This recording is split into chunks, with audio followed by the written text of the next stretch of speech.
Selamat datang di Indie TV di program Indie Sport. Kalau lagi panas, pasti kita bahas.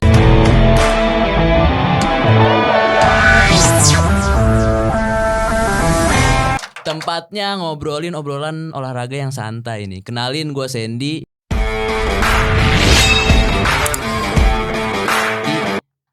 Dan di sini gue bakal ngebahas tentang timnas nih.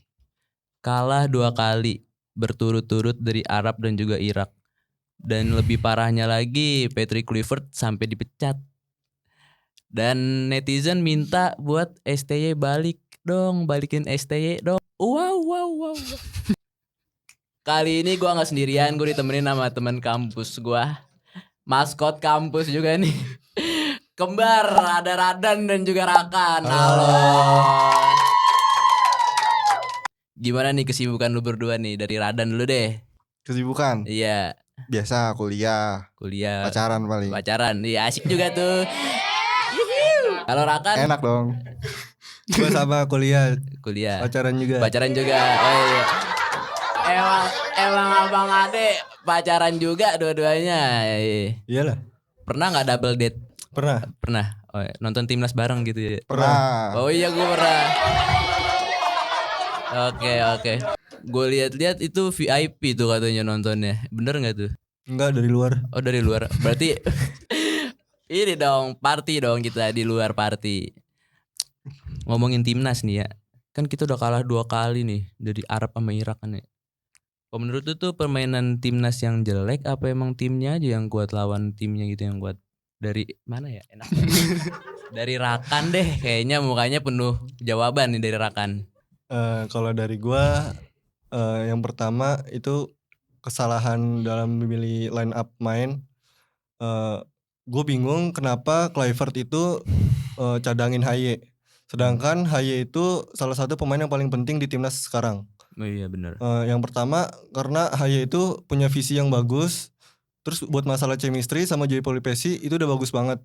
Terus yang gue heran kenapa diganti sama Mark Locke yang baru dipanggil lagi sama timnas. Oh, iya. Dan baru kemarin main sama di FIFA Matchday lawan Chinese Taipei. Baru cuma itu. Kayak mainnya jadi gak ada chemistry gitu ya. Kalau dari lu gimana nih Dan? Tanggapan lu bener gak sih? Yang lu rasain sama gak sih? Kalau menurut gue sih kurang lebih sama. Karena dari line up sebelumnya kan udah kelihatan tuh yang timnas tuh makanya cocok yang mana. Nah, kenapa di Arab Saudi ini bener-bener dirombak, apalagi di pemain-pemain yang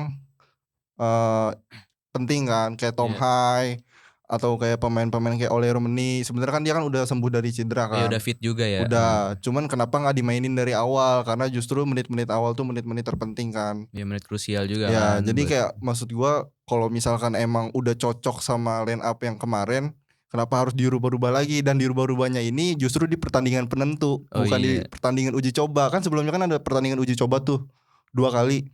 Nah, maksud gua kenapa nggak dicoba di situ? Kenapa dicobanya pas pertandingan penting? Iya. Oke, lanjut nih.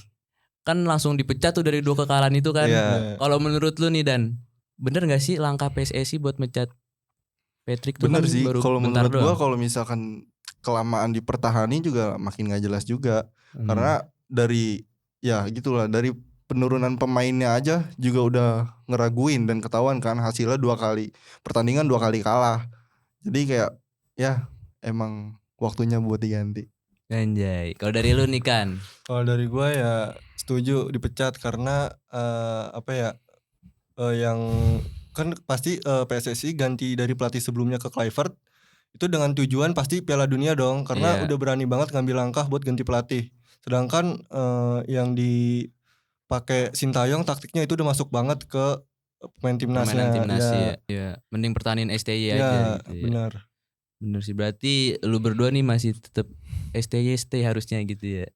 Kalau gue justru nggak mesti STY sih. Nggak mesti STY. Yang penting ganti pelatih yang lebih bagus. Cuman kan kendalanya kalau misalkan pelatih bagus gitu kan, yang ngelihat dari ranking Indonesia juga lah, ranking FIFA-nya terlalu jauh, terlalu beresiko karena kan buat reputasi. Reputasi pelatihnya sendiri kan. Kayak misalkan Louis van Gaal. Louis van Gaal kan pelatih top kan. Kemarin habis ngelatih Belanda di Piala Dunia. Kalau misalkan ngelatih Indo langsung turun begitu kan berarti kan reputasinya jadi kurang. Aduh, masa gue ngelatih Indo sih gitu ya. Enggak gitu juga. Luis Van Gaal tuh. Tapi menurut lu ada opsi lain gak sih selain STI atau Van Gaal gitu? Kalau menurut gua Siapa ada. menurut lu siapa pelatih yang menurut lu cocok banget nih ngelatih timnas? Sebenarnya Jesus Casas tuh yang mantan pelatih Irak kemarin Iya. tuh cocok tuh. Karena dia mainnya taktik kan.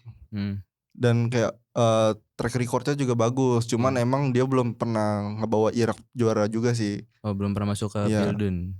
Kalau menurut lu nih kan, siapa pelatih yang cocok buat ngelatih timnas sekarang? Menurut gua kan setelah kemarin Indonesia kalah di round 4, itu kan netizen banyak nyebut pelatih-pelatih siapa selanjutnya yang bakal ngelatih Indonesia. Iya.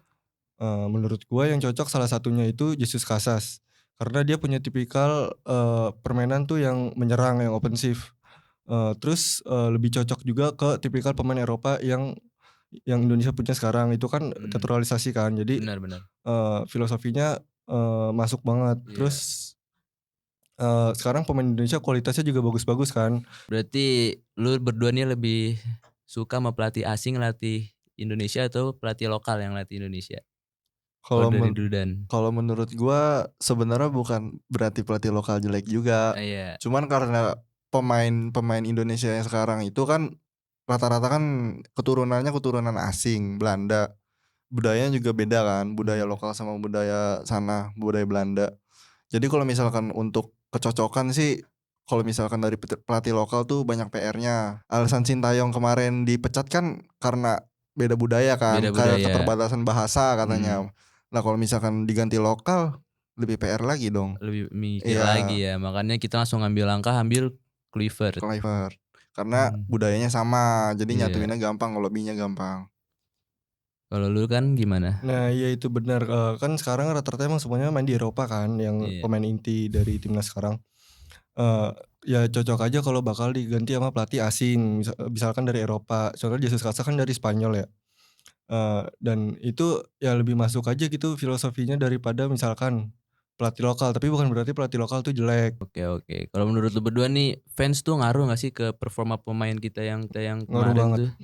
Ngaruh banget kan menurut lu? Kenapa tuh? Contohnya kemarin kan itu ada beberapa pemain yang ngelakuin blunder ya, Iya. yang lawan Arab sama lawan Irak. Iya. Nah itu kan langsung ya tuh dihujat sama netizen, Iya. sosmednya tuh langsung diserang. Sebaiknya sih jangan, karena itu malah bikin pemainnya makin down. Mental juga ya. Iya. Kalau lu gimana Dan? Lu sebagai fans yang mensupport banget atau menghina banget nih tentang timnas? Menghina dong. Support dong. Cibok dong berarti. Ya lanjut. Support dong. Masa kalau misalkan dukungnya pas menang doang, Iya, ya pas benar. kalah juga lah. Kalau misalkan untuk kesalahan-kesalahan pemain kan, ya dalam bola ya pemain-pemain yang udah bintang juga banyak yang ngelakuin blunder-blunder fatal. Iya benar. Maksudnya kayak gunanya supporter buat ngedukung tuh, ya kalau misalkan ada pemain ngelakuin kesalahan ya disupport, bukannya dihujat. Kalau dihujat ya makin underperform lah. Iya benar, kan kondisi di lapangan juga ya Beda. tensinya tinggi ya. Benar. Kita kan cuma sebagai penonton, nggak tahu situasi di lapangan langsung kayak gimana. Terakhir nih, harapan lu berdua yang paling sederhana buat timnas apa sih? Dari siapa dulu nih? Enaknya sih dari Radan kali ya. Boleh Radan dulu. Harapan buat timnas ya Piala Dunia selanjutnya 2030 berarti ya. 2030. 2030 ya Jangka panjang. Iya harus masuk, karena kan udah nggak ada alasan lagi. Karena kan mungkin alasannya sekarang kan karena waktunya terlalu mepet, jadi nggak realistis katanya.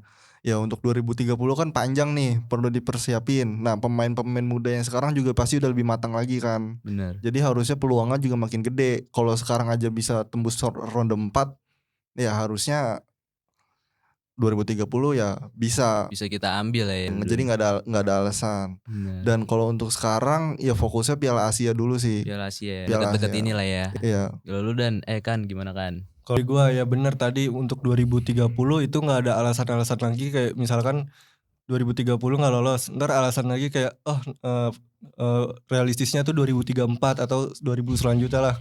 Itu menurut gue nggak masuk akal, karena ya benar tadi, sekarang aja kita dengan persiapan yang mepet udah bisa tembus round 4, dan itu kemarin sisa 2 match lagi kan itu buat ke Piala Dunia. Ya sedangkan nanti kan udah ada Piala Asia, terus turnamen-turnamen selanjutnya atau FIFA Matchday. Itu kan bisa buat latihan juga ya, buat penerapan taktik dan selanjutnya. Jadi menurut gua ya harus sih tembus Piala Dunia Harus 2030 tembus ya, dengan bener. apalagi sekarang kualitas pemain yang ada tuh udah mumpuni lah menurut gua. Udah main di sekarang aja banyak pemain Indonesia yang main di kasta tertinggi Eropa kan. Misalkan Iya. di Liga Jerman, di Liga Perancis, di Liga Itali. Bener. Berarti mungkin itu aja sih yang pengen gue tanyain ke lu berdua ya. Nah itu tadi obrolan gua singkat sama Rakan sama Radan tentang struggle-nya timnas nih, kalah berturut-turut dari Arab sama Irak dan juga Patrick Kluivert dipecat ya guys ya. Oke, gua Sandy pamit undur diri dari Indie Sport. Jangan lupa like, comment, and subscribe. Bye guys.